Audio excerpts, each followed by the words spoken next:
अस्सलाम वालेकुम। मेरी बिरादरी जितना भी है, मेरा गुआंढी पड़ोसी जितना भी है, एक बार मेरी गल सुन लियो।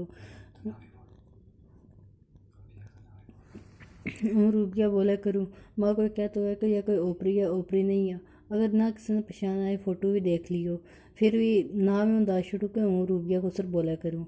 मुँह किसी ज़बरदस्ती में आई नहीं है, हूँ अपनी मर्जी नाल आई हाँ, और मैं अपनी मर्जी नाल निकाह कियो है।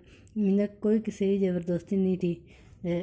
इसमें कोई किसी ने कख नहीं कर सकते, ठीक है। अगर जो कुछ कियो तो अपने वास्ते करे, मेरा वास्ते तुम कख नहीं करने लगा।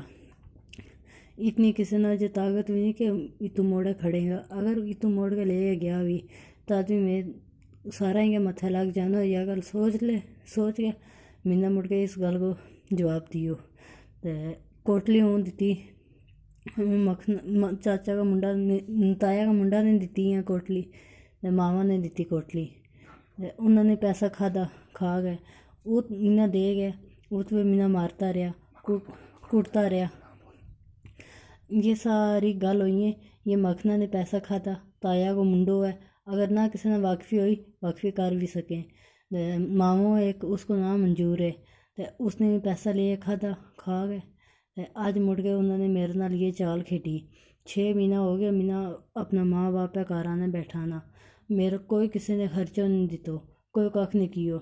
जिले भी कहाँ उससे वाला कहें कुड़ी उतनी कुड़ी ना वो तम जा नहीं देता, इस तरह नहीं करता।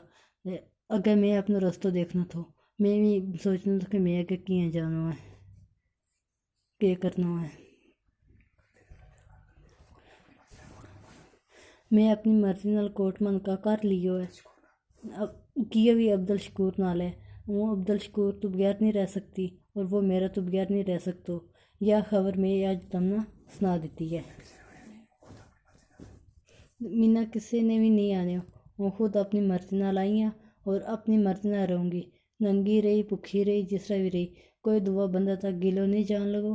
तो मत कोई अगे जागा गलती सारी थारी वे कि मेरी कोई गलती इसमें नहीं आवन ली, ठीक है। यह गल भी तुम सुन लियो।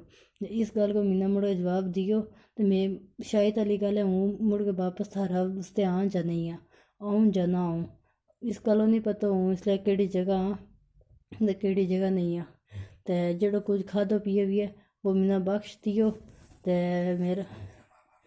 मेरा माँ बाप ने सुना छुड़ियो, जिस को ले पुजी सारा जा सुना छुड़ियो बारी बारी। ते नाराज है मत में, वह कहती अपनी खुशी नाल गई हाँ, जो कुछ कियो है मैं अपनी ज़िंदगी वास्ते कर लियो है। इस गल में तुम मत नाराज वे, मत जो कुछ करता वे, जो कर गए वही तुमने बड़ो कियो है।